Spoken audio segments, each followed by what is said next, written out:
Assalamu alaikum. Wa alaikum assalam wa rahmatullah barakatuh.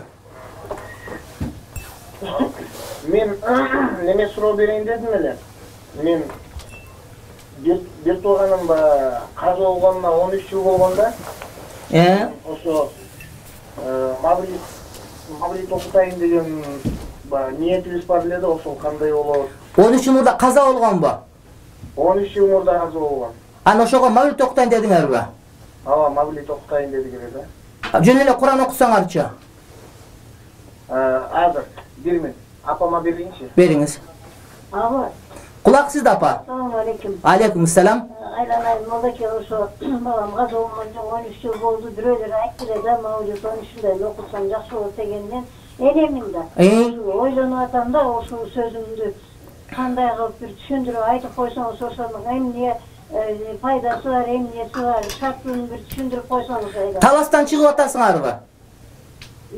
Таластан чыгып атасыңар телефонго? Жок, шаарда эле турам. Шаарда эле. Айтам азыр, угуп туруңуздар. 13 жылдан кийин мавлид окутуш керек деген сөз жок шариятыбызда. А бирок ошол Куран окутуп, анын катарында мавлид окутуп, пайгамбар жөнүндө эстеп сөз болуп, анан ошондон кийин ошону соон багыштасаң да абдан жакшы болот.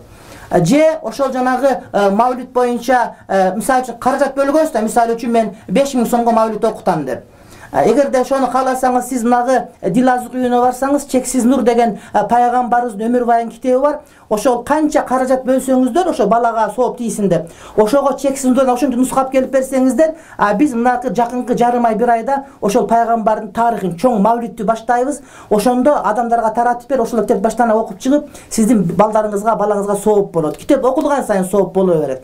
Ошондуктан мен сизге айтат элем, эгерде мавлид окутууга канча каражат бөлсөңүз, ошол каражатка мунагы Советская көчө менен Кулатова кесилиште Дилазык деген китеп дүкөндө, Чексиз нур деген китеп бар. Ошол китептен алып келип туруп, маңап келип берсеңиз, ошол мен жарым айда, бир айда ошол китептен сабак баштаганда, ошону илим алган балдарга таратып берем. Ошолор окуган сайын китеп жыртылып жок болгонго чейин сооп жете берет. Анан бир жолу келип эле окуп туруп, анан курсагын тойгузуп, мага ошого молдекелер, семиз молдекен дагы семирткенден деле сооп бар. Бирок тиги китептен сооп тынбай жетип турмактуу бир тууганым.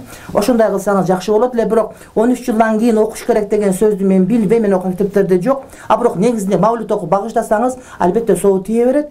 Мен айтканымдан дагы жакшыраак болот. Рахмат сизге бир тууганым.